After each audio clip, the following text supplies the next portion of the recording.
Are you sick of government lackeys who say you didn't build that? Are you tired of elitists who think you need a government permission slip for everything?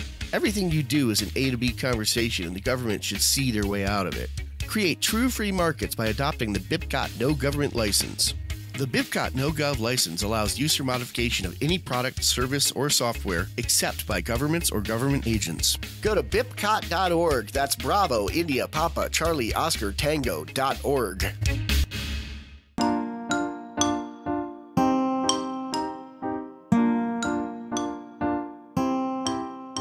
Hello, everybody, and welcome to Peaceful Anarchism on the Voluntary Virtues Network on theseedsofliberty.com and theconsciousresistance.com. So Peaceful Anarchism is covered by the BIPCOT No Government License. This allows reuse by anyone except for governments and the agents thereof. You can find out more information for this at bipcot.org. So today, I'm delighted to have a returning guest, Daniele Bolleli. He's a university professor, martial artist, and host of the world-renowned podcast History on Fire. Website is historyonfirepodcast.com. Coming in from California. You can find him on Facebook, facebook.com/Daniele Bolleli, and the number 1, Daniele Bolleli 1. We're going to discuss some of his recent episodes amongst the Sand Creek Massacre, the massacre at My Lai in Vietnam, and how human nature plays into all that. It's a very fascinating investigation into the human mind and the human psyche. And also he did, I think it was a 2-part series on ancient Rome and gladiators, and then some awesome series on the life of Crazy Horse and what happened in the Black Hills. So a lot of awesome stuff to talk about. So Daniele, thank you so much for coming back. I really love your work. My pleasure, man. Thanks for having me. Yeah, no problem. I see you interviewed on Joe Rogan. You guys have awesome conversation, and I learned a lot. and I'm like, wow, I really want to. I got a lot to discuss with this guy again. So maybe before we get into all that, for anybody who hasn't heard or who doesn't know who you are, can you just give them a quick, couple-minute rundown of your background?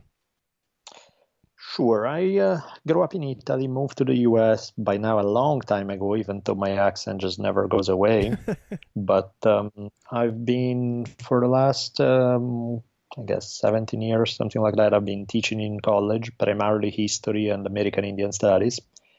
And then I've written 4 books, and I'm currently doing a couple of different, primarily History on Fire and also The Drunken Taoist. So I'm podcasting quite a bit. Yes. I first heard about you from an interview with Prof. CJ and the Dangerous History podcast. Oh yeah, definitely. I love that podcast as well. And and I'm like, if he thinks this guy is good, he must be good. So that's how I first heard you. Yeah. And I started from the beginning with Utsi the Iceman, which was a fascinating tale. I think you were saying the first murder mystery, what was that, like 5,000 years ago, right? Yeah, it's crazy. Damn, it's completely crazy story. Yeah, crazy stuff. But yeah, let's get into the Sand Creek Massacre, which was a very, very... I mean, these kind of massacres, again, like the name suggests, it's not a fight. It's not an equal... not equal sides battling for domination. It's like one side just massacring a group of innocent or, men, women, or mostly women and children who are completely unarmed and completely taken by surprise. And, very unfortunate to listen to the story, but I think it does reveal a lot of what human nature is, and how it acts in that kind of situation. So so what are your reflections on why you did that and what the conclusions you drew from it? I think what was interesting me about those stories about Sand Creek, we did have this parallel episode about Sand Creek Massacre in Colorado in 1864 and My Lai Massacre in Vietnam in 1968. And what interests me about comparing those two stories was the fact that they were, in both occasions, they are horrible, nasty massacres perpetrated by the U.S. Army. But at the same time, you also have the fact that there were U.S. soldiers there in both cases, who in one case, they were the people who stopped the massacre.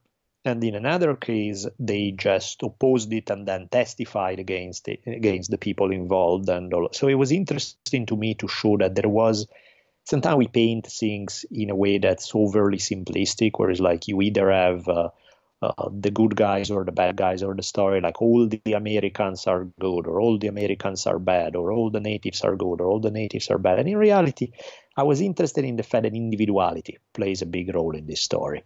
That you have different individuals wearing the same uniforms reacting completely different ways to the same orders. You know, when told, go and shoot that 3-year-old, one guy goes, yes, sir, no problem, and go shoot him.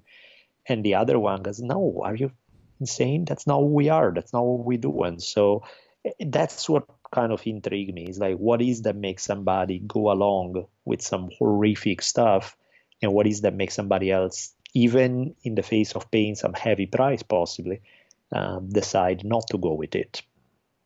Yeah. There's the idea of in voluntarism, me studying this philosophy, is that obedience is the opposite of morality. Yep. In that when you are put into a situation, or when you put yourself into a situation of abdicating your own moral agency for that of another person, you are no longer a human being. You are a robot, basically, right? And it doesn't matter. It doesn't matter if it's a human being or even if it's a book like the Bible. Like, you know, they said, you know, this book says it's okay, so it's okay to do this thing. You know, anything. Yeah. So that's completely antithetical to what it means to be a free thinking and having free will human being. And I think the fact is most people just go along with whatever they are taught, which is the reason why some of the things that are completely normal in one historical period, they are seen as horrible at another period, and vice versa. You know, why is it that the majority of people born in the 1700s would be completely okay with slavery, and if you say the same thing today, you are a nutcase? It really just boils down to the majority of human beings go with the critical mass. Wherever there's most consensus, they will go with it. And so that's what interests me is, you know, what is that makes some people actual individuals? Why is it, what does it take for somebody to actually be an individual who has some principles, regardless of what everyone else is saying, regardless of the social context, regardless of all the other stuff? Because I don't see that very often. I don't see that very often in any historical period. I see most people just going along with whatever norms that they are taught, what they are told is the right thing to do, and that doesn't mean they are evil, but it means they can be swayed in any which way. If under good pressure, they will turn to a good direction. Under evil pressure, they will turn into an evil direction. They get led in any direction possible by the powers that be. Oh yeah, and that's such a dangerous phenomenon. There's some psychological experiments that were done. I want to say the 60s or 70s. I think one of them was the Ash conformity experiment. I don't know if you heard of this. Yeah. The Prof. Tuesday he interviewed a guy. Also, I interviewed Jim Cunningham. He's a psychologist, and he's an expert on this stuff. And basically showing how exactly what you said, when people see something to be objectively true, like, you know, which line is longer, this line or that line, and everyone else in the room says the wrong answer, that person questions whether they're right or wrong, and they most of the time change to conform with everyone else, because nobody wants to be the nail that sticks up that gets hammered down, right? Yep. And that's just human nature, and how that can, in some situations, lead to some truly horrifying results, because, you know, when you put when those kind of people put themselves in a situation where they become what's called order followers, as in the military, as in law enforcement, you know, and it's those kind of people are the most dangerous, because, like you said, they're not evil. They just maybe lack moral fortitude and strength inside to resist an order that a morally capable person would deem to be insane. Yep, absolutely. And I think that's what it is. It really boils down to weakness, to the fact that most people just lack that fortitude, lack principles, ultimately, in the sense that those principles are clearly not strong enough to survive under pressure. And so, you know, if they are principles, they are like, oh, this is what I believe. Well, this is what I believe doesn't mean crap, because when pressure is applied, unless you are almost, in that case, I mean, in cases like these, like massacres, where the odds are that if you stand up against them, there's a very serious possibility that you yourself may be killed. Right. that means that those principles need to be strong enough that you are willing to die for them. Mm. That's not an easy kind of thing to go for. That's not something that most people. So, it's one thing to say, if you ask people when they are sitting on the couch, would you engage in such and such conduct? The overwhelming majority of people would say no, of course. Mm. But once you apply pressure, all that stuff goes out the window, because those principles have never been tested. They have never been tested under fire, both literally and figuratively. And so you don't know how you're going to react. On the other hand, I give you an example. There's the third part of this Sand Creek Milai part where we sit down and kind of draw some conclusion. It's coming up soon. I brought up there is a more mundane example from day-to-day life, right? One of the things that I mentioned was, take something like warriors used of the idea of monogamy. You believe that not only is it's the right thing to do, it's how it's supposed to be, right? I personally am not that sold, but in my mind, if you agree to that, if you enter into a relationship and you give your word, it is like, okay, this is the deal, okay, fine, this is how, then you don't break it ever for any reason, because you're just given your word. And that to me is like, there is no taking your word back when you give it. You know what I mean? It's like but you don't give it lightly. And what I see instead all the time is all these people who are philosophically way more pro-monogamy than I would ever be, but yet in practice regularly failing to live up to it, and I'm like, if you live that stuff, why don't you live up to it? And if you can't live up to it, then consider the fact that maybe those are not the values that you really believe in, but don't tell yourself lies. Let's not make stuff up, let's not bullshit each other. Let's be real about it. Are you really convinced that that's the way you to live? If you are convinced, then live it. It's not that hard. And if you're not convinced, don't say something just because you have been told that's the right thing to say, except you can't live up to it in practice.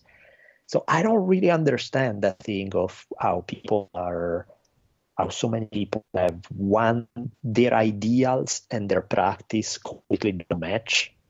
I'm just like, I don't get it, man. To me, I don't have that many moral rules. I actually have very, very few.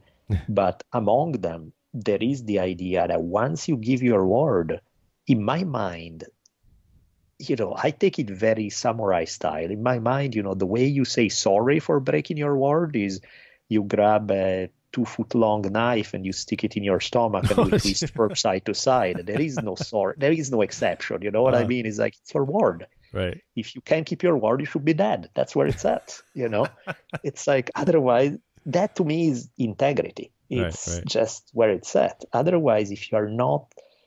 And so in that sense, that's why to me, I'm intrigued with how many people may have, whatever their values are a very superficial thing in that sense. They are not something that when tested against real, in tough circumstances, is going to survive. I mean, if you can't even stick to monogamy marriage after you say, yes, I strongly believe in it, good luck sticking to your principle where bullets are flying and you're seeing people dying all around you and everybody's screaming and yelling. You're not going to. Of course you're not. Yeah. Wow. Yeah. Great example. And also it brought to mind how when, truly monumental shifts in, the understanding of how, culture, the beliefs of various cultures should work, it usually happens with a very small minority of passionate individuals that brings, and usually, very, very strongly motivated by principle. And basically, they're the ones that affect everyone else. Everyone else sees these people and they're like, oh, maybe chain slavery is a bad idea. Maybe we should get rid of it. And then everyone's like, all right, so let's get rid of it. So it's not to say that everybody was immoral or evil. It's just that maybe they lacked the moral fortitude to say it out loud. And as you said, perhaps because at the core, they are cowards, fearing for, the consequences of such an unpopular position. Of course. And it's hard to be an individual. It's not an easy thing. because life is scary, because there's pressure from other people, but there's also, forget even the pressure for like the consequences from other people, even just from ourselves. Most people love to gravitate toward an organization with a strong and powerful leader who give them the 12 rules to live by and all that kind of stuff. You know what I mean? It's like because people are scared to be who they are without guidance that way, or without not even guide, because guidance, you can get guidance, but without a structure, without a dogma in a way. You know, people use dogma like it's a bad word, and in my mind it definitely is, but the reality is that most people love dogma. I mean, the reality is, please, dear dogma, hold me tight when the night is dark and it's cold, and Right. you know, it gives you security. It makes you feel like you're part of something. It makes you feel like, oh, there are all these other people who dress like me, who believe like me, who stick to the 12th principle or whatever the hell, and so we must be right. It's psychologically reassuring. And for anybody who's any less than having this insane degree of confidence in their own path, that kind of assurance is highly appealing and is not something that many human beings can live without. Mm-hmm.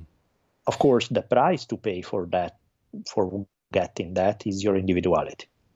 Yeah, which is the road less traveled by, definitely. Yep. And the other thing I got from the Sand Creek Massacre and the My Lai episodes were how both cases were instituted by soldiers, right? People, agents working on behalf of the state, right? And it kind of reminds me that, you know, the double standard that a private individual doing the very exact same thing, or let's say a group of private individuals, let's say a gang, you know, would be met with harsh punishment, and yet with the soldiers, it's like it's part of war, right? So like the quote, you know, one death is a tragedy. Well, no, kill one man, you're a murderer. Kill, you know, thousands of men, you're a conqueror. Kill everyone, you're God, right? Right. So it's definitely amazing, the double standard. Oh, hey, is that Isabella? Yeah, that's my daughter. In. No problem.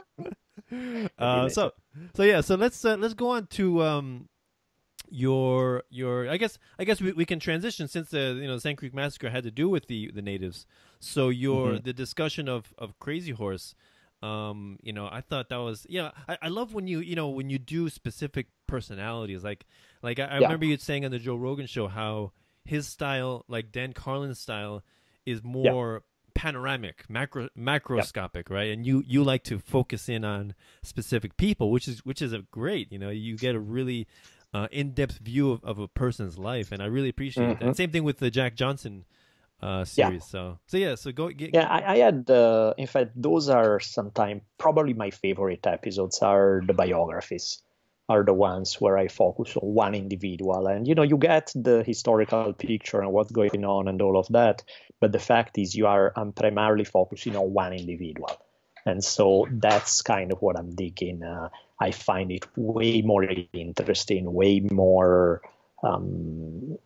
like you can go deeper. It's like we are in many ways, as people, who are character driven. You know what I mean? We like to get into stories where there's a lead character, where there's somebody that you can relate to.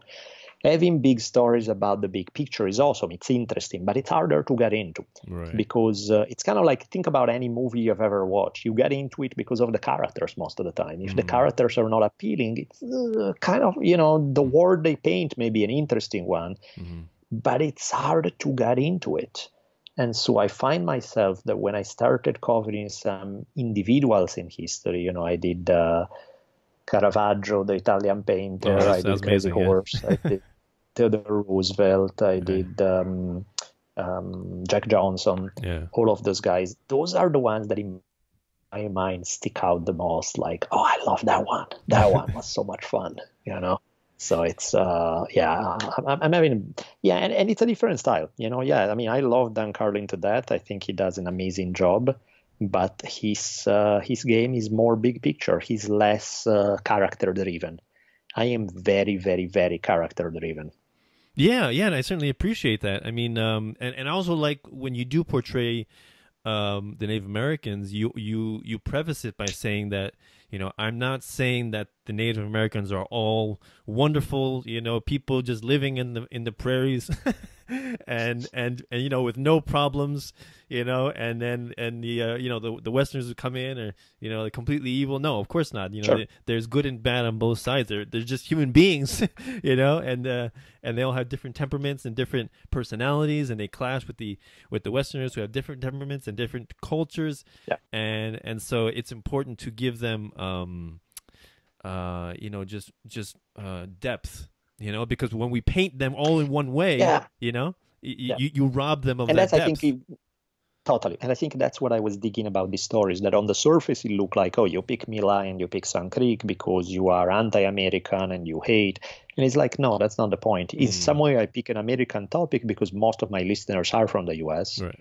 So it's harder to dismiss. If I was talking about the Nazis or the Soviets or whoever else, it's like, it's those guys out there. They are bad people. That's why they do these things. Right.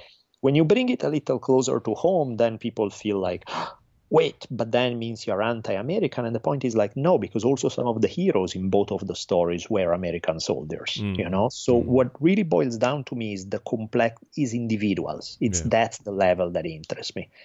There were no... Like, that's why to me nationalism makes no sense, is because I don't fault anybody because they happen to be from the same nation as somebody else I hate, and I don't praise anybody because they happen to be from some nation that with other people I like.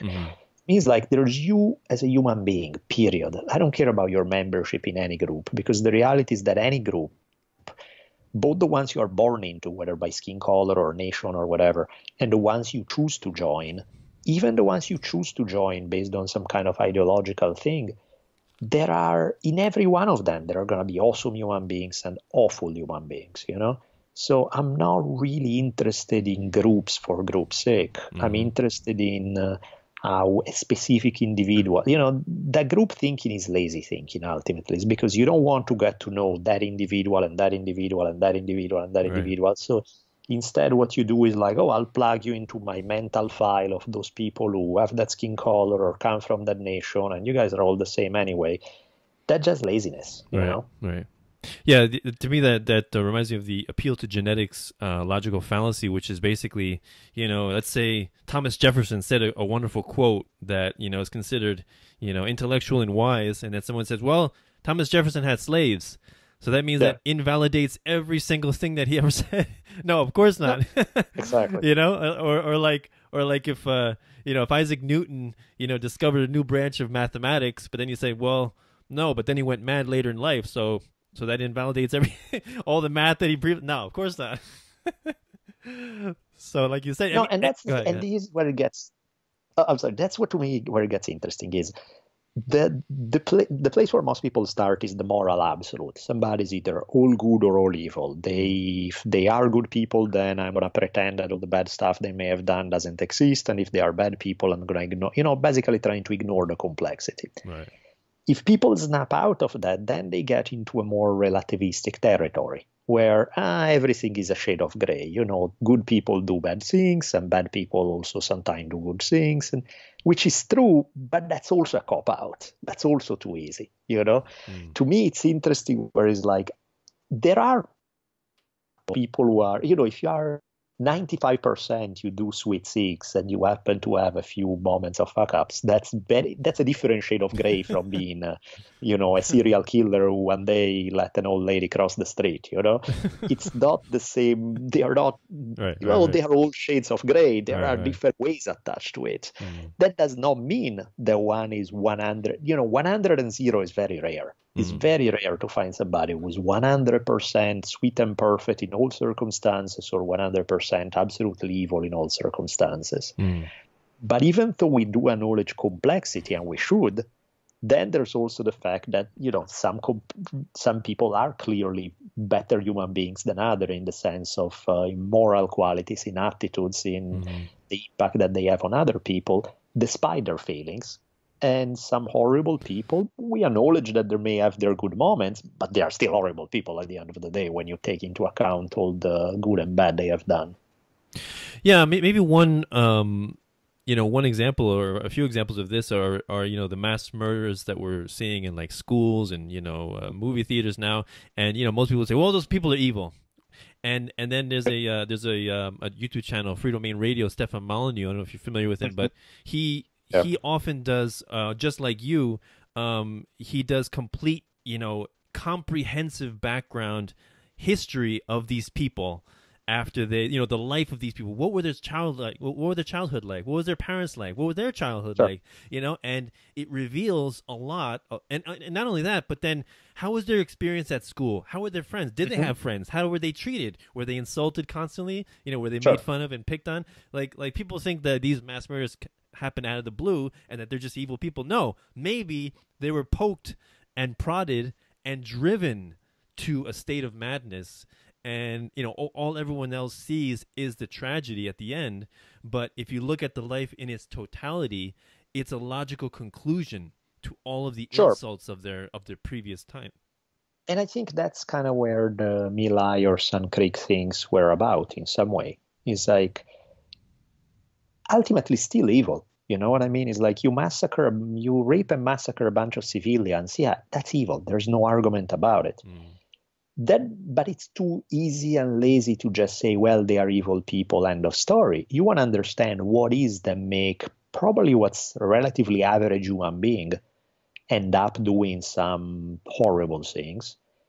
Now, that still means that that person has chosen to go down a very evil path. So if we want to make the judgment call at the end, yes, that is evil. There's no argument.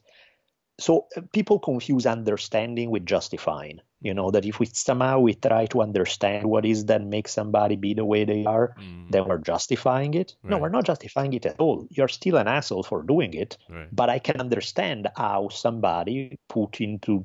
And again, the moment people say, I understand, people say, oh, you're justifying it, that means you're okay with it. It's like, no. I still put a bullet in your head if I have to. You know what I mean? It's still, you're a horrible human being and you need to go. Right. I understand how you got to be the way you are still. Right. I do get it, Yeah.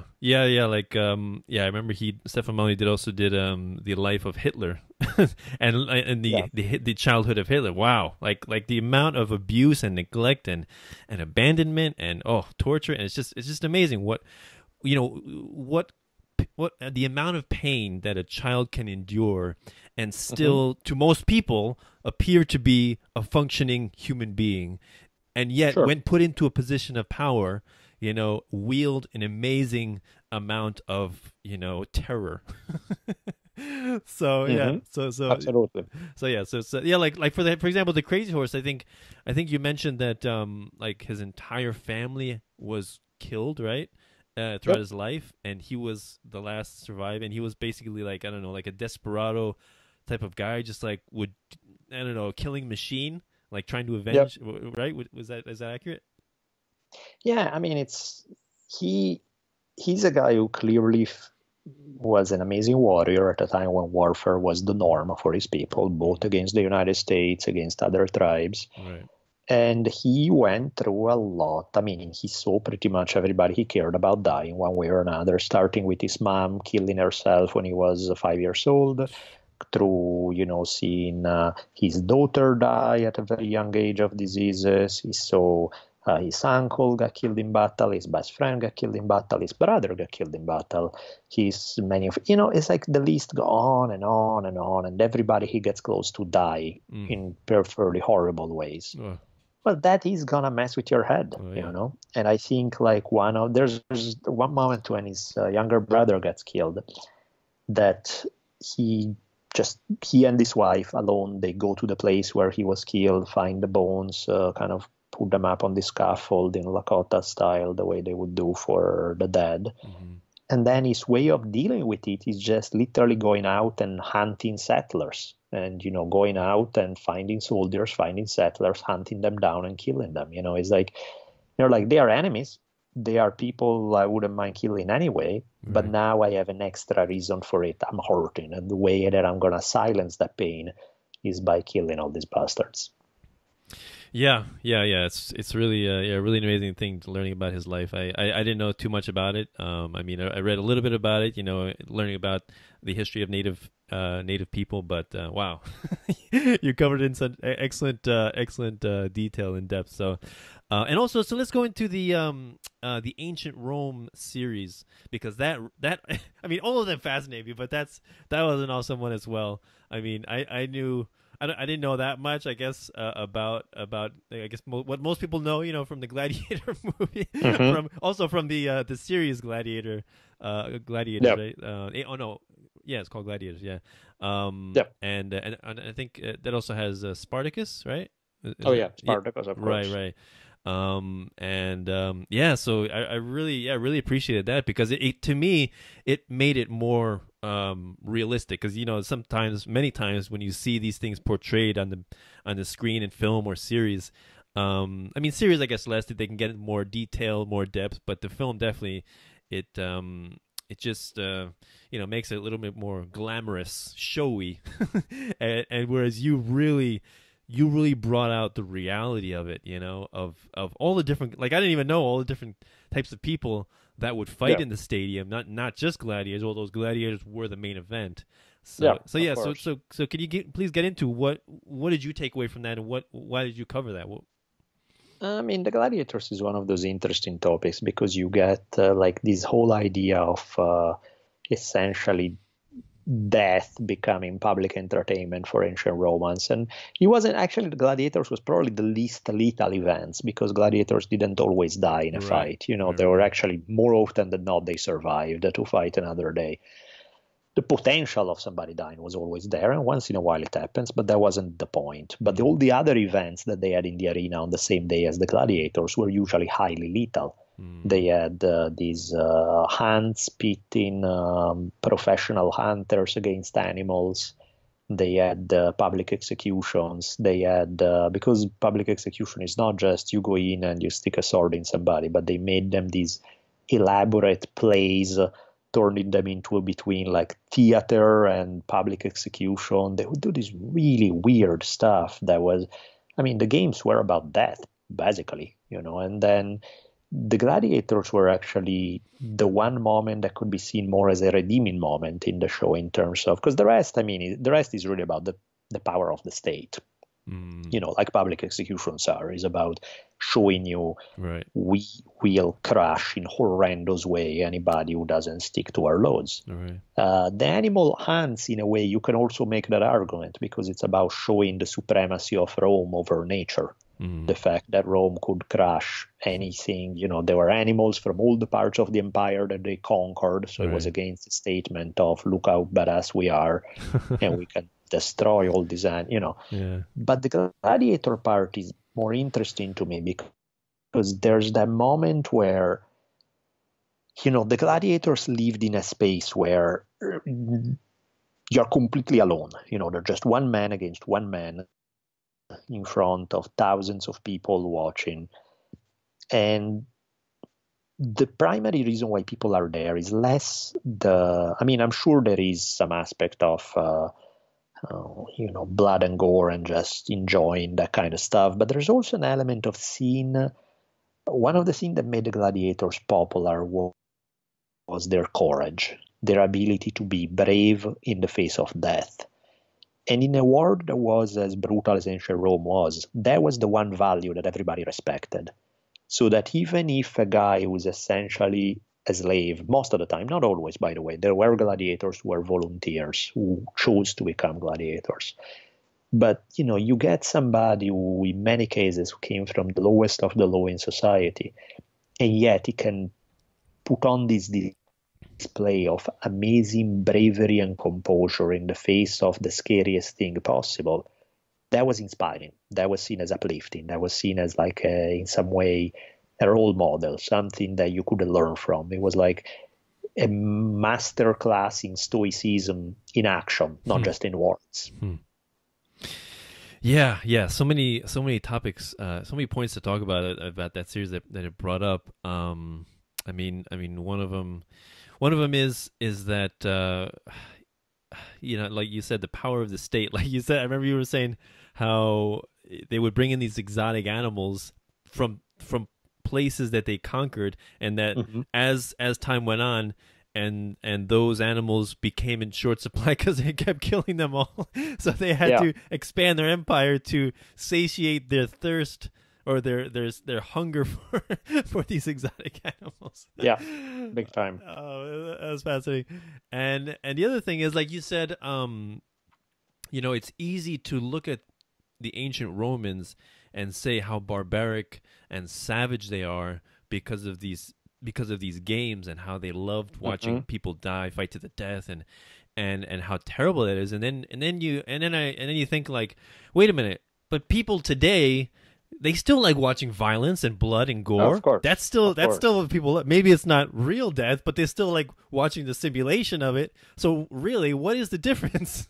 Yeah, It's still absolutely. And also not even in movies, but also in video games. Like a lot of people who are against video games, they say, oh well, it makes people into serial killers. Maybe those people that killed up, that shot up all those people in schools and movie theaters, maybe it's because they played too much video games and they got ideas. Whereas I think it's more likely the possibility that watching or watching those types of violent movies or playing those types of violent video games probably satiates that desire to do that, because maybe that is, I don't know, a human desire. Like maybe people are wondering, like, what happens? How does the person die? What if you stab him here? What if you shoot him there? What happens? So it's so maybe it satisfies that, so it decreases the possibility for more violence. So what are your thoughts on that? Of course. Yeah, in some way, aggression and violence are part of the human psyche, or it's part of what makes us who we are. So to assume that they are just going to disappear and then everybody live happily in peace and harmony, hugging each other, yeah, good luck with that. That's just not the way human nature works. So I think figuring out ways to channel those impulses in less destructive ways, rather than wanting to go to war for the sake of feeling that bravery, toughness thing. Right. If instead you just go fight in MMA, that's probably a lot healthier, It's one of the things that is like, to just say you shouldn't feel that way, those are bad instincts. It's like, yeah, that's like saying, just say no, It's one of the things, it just doesn't work. So, but finding ways to channel that into something, if nothing else, less negative and ideally more positive, that to me, that's an interesting challenge. That's something where, hell, I would love even if wars where, everybody agreed, where you have, it's different with terrorism, but when you have states, let's have a war where, the 30 politicians from one country and 30 I was just gonna say that. From another get their swords, and you are the one who voted for the war. Okay, you're the one who goes fight it with your other 30 colleagues in a coliseum, and we all sit back, have a beer, and and enjoy the pay-per-view. Yeah, I think that's the major difference of warfare in terms of the state, like centuries ago as compared with today. Whereas centuries ago, it was more often the aristocracy and the nobles that would go off and head the charge to war, and sometime, I don't know when or how that changed, but slowly things changed, and like they say, old man war, poor man's fight, right? And it's the poor middle class that go off and die, and same thing. Look at the Civil War of the United States, right? A lot of poor whites and blacks went off to die. Very unfortunate, and so often you see that where the old men so willing to go to war, but when it's their own child on the line, big difference. That's what I thought was interesting about Theodore Roosevelt, because on one hand, Roosevelt was very much a warmonger. He never ran into a war he didn't like. He just was big on it in a way that's mildly disturbing in more ways than one. At the same time, he wasn't a hypocrite. He was the guy, when he was 40 years old, long past the time when anybody expected him to serve in a war, he was Undersecretary of the Navy. He said, hey, I've been campaigning for this war, so I'm going to go fight it. I'm going to leave my government job and I'm going to be in the first line fighting it out. And that's just, of course, hell, when he was 60 years old or something like that, he wanted to fight in World War I. And he begged Wilson to say, let me go already and lead the regiment and stuff.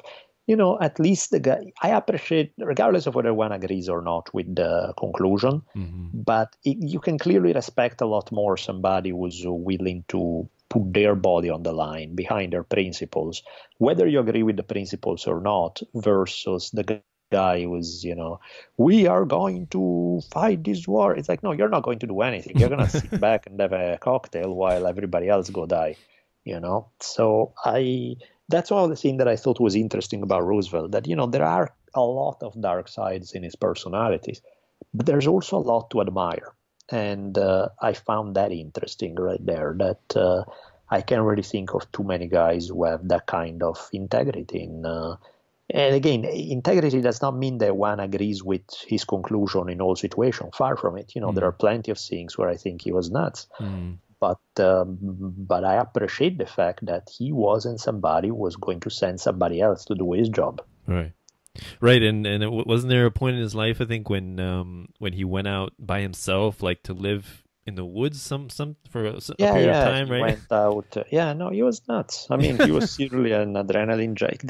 The way even Roosevelt ended up being president is hilarious, because he was clearly not a politician in a classical sense. He came back from the war in Cuba as a war hero. He was popular enough, so they needed in the Republican Party somebody to run for governor of New York, and so they convinced the boss of Republican politics in New York to run Roosevelt.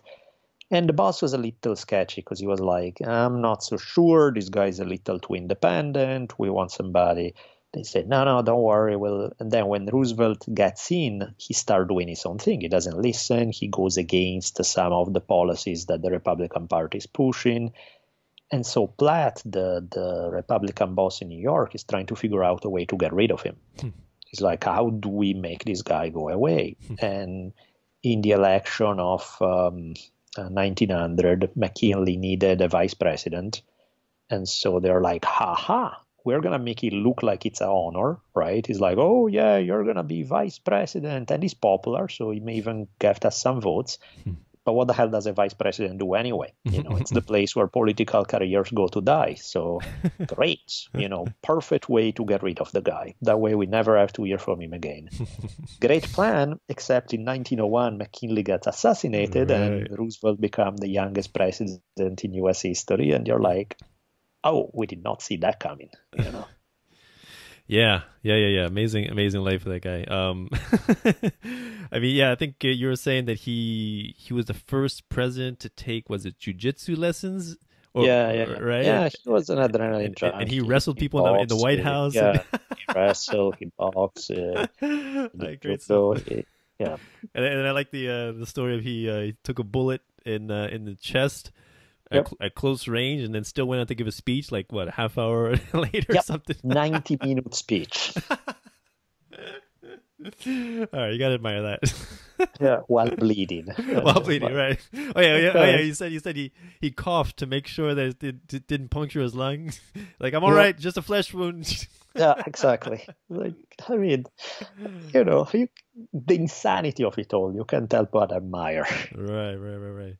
I mean, going back to the ancient Rome, you were talking about like even women, some women were gladiators, although it was discouraged. And I think you said that they segregated the men and the women in the audience with the seating arrangements, and one reason perhaps was so that the women wouldn't get too close and wouldn't want to become a gladiator themselves.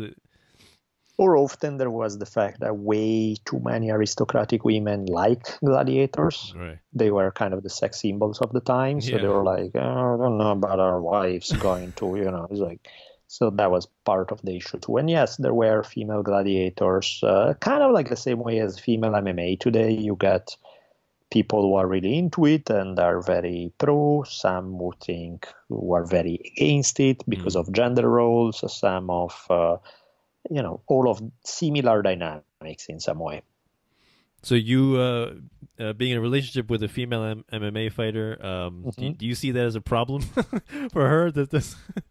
No, I mean, I think it's cool. I think I mean, it's always tricky in the sense that fighting is inherently a dangerous game. It's always a little scary, and it's never fun to think of people you care for having to be in a situation where you can get hurt.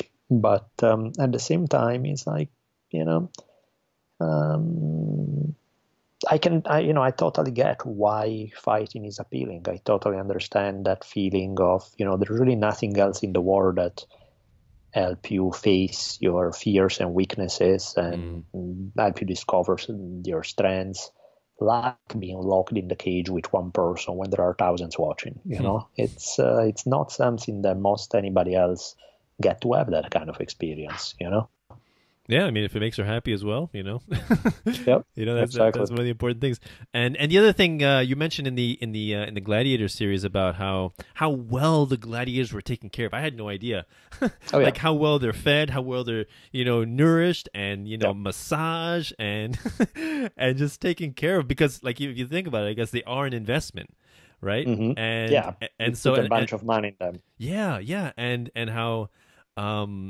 And how they really don't want them to die because that's like destroying an investment, So absolutely. So I think, like you said, that they didn't often die, and sometimes if the crowd enjoyed a particular gladiator enough, even if that gladiator lost, they still wouldn't want him to die. Yeah, exactly, absolutely. Yeah, there were two different sides of not wanting them to die. The crowd, that, if you're a popular gladiator, whether you win or lose, they want you to stay alive.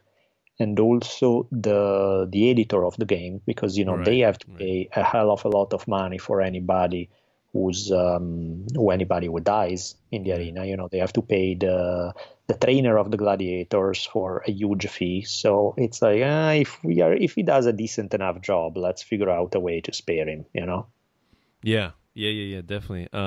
So any future ideas about future episodes that you're considering? I'm just curious. Yeah, like I want to do next. There's an Italian one that I'm gonna do. That it's more about it's about this criminal gang that emerged in Rome, and that she like what happened there was it's really interesting because it's like these guys in the 1970s.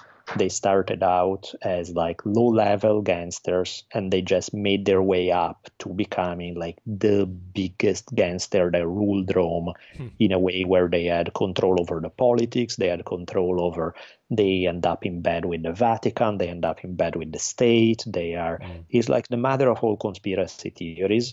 So it's kind of one of the things where it's kind of like a pretty weird, funny story, and yet, unlike most conspiracy theories, this one there's so much evidence behind it that there's no denying kind of what was going on. Right. So I'm intrigued with the stories. Primarily late 1970s, 1980s. It mixes, mafia and politics. It's a rather wild one. Awesome. Looking forward to it. And also before we go, I just wanted to discuss a little bit the Jack Johnson series because that was really an amazing one. I mean I don't know much about like boxing history, I don't think I ever heard of the guy even, but yeah, it was a great story of a man who grew, or a black man living at a time when I think he said his mother was a slave, right? So his parents. Yeah, him embarking on this boxing career and completely defying the trends of his time and becoming a success and just almost living as though racism did not exist, which is exactly, I think, the way you should live. You should live the way, or maybe treat others the way that you would want to be treated, right? And so he just shrugged it off, and like you were saying, that like he just approached it like it didn't even exist, right? And he was just smiling and completely content. So yeah, it was Jack Johnson had balls of iron. There's no argument about it. The guy was just. Because it's easy to say live as if racism doesn't exist, but in a place where you're reminded of it every single day, how do you do it? Right. Somehow he did, somehow he did manage. In some way, his weapons was his smile. He would smile his way through it all. There were, when he fought Jim Jeffries for the title in the biggest fight, possibly ever, but definitely for those days. they were like, the story goes that before Johnson climbed into the ring, there were like the band played a song entitled "All Coons Look Alike to Me." And, there was these Man. 20,000 people basically screaming for his death. Wow. And Johnson is all smiling, blowing kisses to the crowd, just like completely untouched by it all. Like, I'm racism, war racism. I'm not even feeling a breeze here. Yeah. I mean, yeah, that's really how, you conquer another person's rage, is just by, the outward display of your contentment. Because Yep. people want you to feel affected. They want you to want you to suffer, they want you to be hurt. And when you show them that, no, you're not hurting me, you're not even affecting me. Yep, exactly. That's like There's a guy I knew. There was a guy I knew on death row in California. Last guy actually to be executed in California at San Quentin. He had this line that he said that I thought was hilarious, where he said, the guards were, when he first got in, the guards were kind of trying to break him and making things incredible. They give him no blankets and all of that kind of, trying to wake him up every hour, do stuff to try to kind of make him snap. And he said that his way of handling it was when then they would come around and say, "Hey, so slept well last night? How are you doing?" And the guy was like, "Oh man, if it was any better, I wouldn't be able to stand it." And he would just flash this big smile, and the guy would flip out, and Yeah. I mean, to me, that demonstrates the power of a sense of humor, Yep. and that a sense of humor, true humor originates in tragedy. Yep. Like, there's gallows humor is powerful. Yeah, and like I used to do stand-up comedy for a short while, and I think that especially reflecting on your life, and especially the difficulties and the annoyances and the irritations that you that you daily have to deal with, and if you can communicate those well to your audience, they can identify with you, and they can laugh at you, because I think most people, they love to laugh at other people's misery. Isn't that amazing? Sure. It's an amazing characteristic of human nature.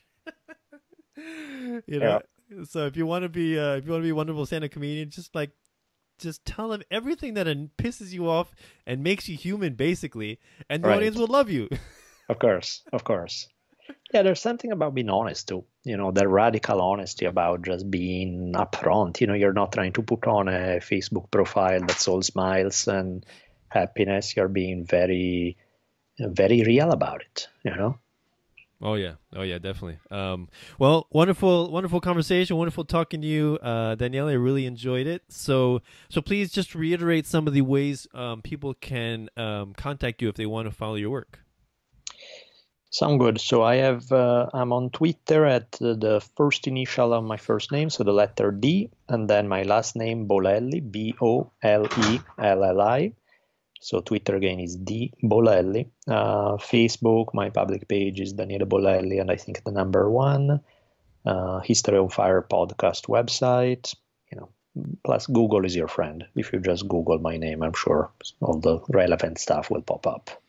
Yes, and please do Google him, because he's done some excellent work. Not only with History on Fire, I mean, you do the Drunken Taoist podcast. You've written a bunch of books. You've got I think you got lectures, right? People can purchase. Yep. Yeah, I did a set of lectures on Taoism. Yeah. Right. So you're a busy man, yeah.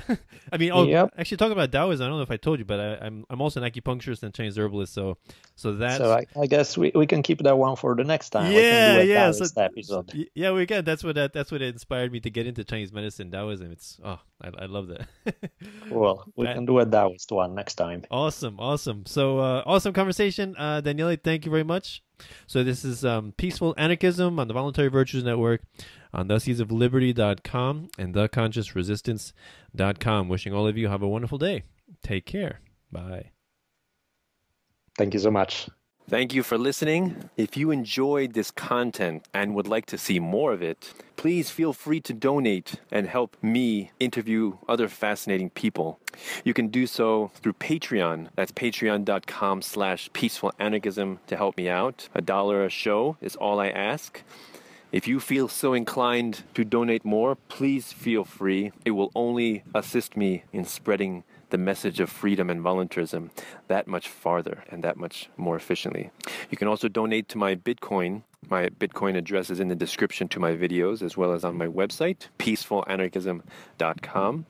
And while you're on my site, there's a donate button to donate through PayPal. If you prefer to donate through PayPal, you can do so with that. But Patreon is a little bit easier for content creators, as you can set up a recurring donation if you so desire. Also, while you're on my website, peacefulanarchism.com, please feel free to sign up, enter your email address, sign up for my newsletter, and you will receive updates every time I post something, a video or an interview. I do not send out any spam. Or you can also follow me on Facebook under facebook.com/peacefulanarchism or facebook.com/Danilo Cuellar 3, I believe. Danilo Cuellar 3. So either one of those methods, if you are able to donate, I would be most appreciative. Thank you very much for listening. I hope you have a magnificent day. Cell 411 is a free app for Android and iOS that replaces government-controlled 911. Cell 411 allows you to preset a group of friends or private organizations to show up in any emergency. Cell 411 is a nightmare for the state because it proves their so-called services aren't needed. Cell 411 has had thousands of installs, and of course it's covered by the BIPCOT no government license. Cell 411 because your friends won't shoot you when you're in trouble. Without the government, who would build the emergency services? You and Cell 411. Get it today at getcell411.com. That's getcell411.com.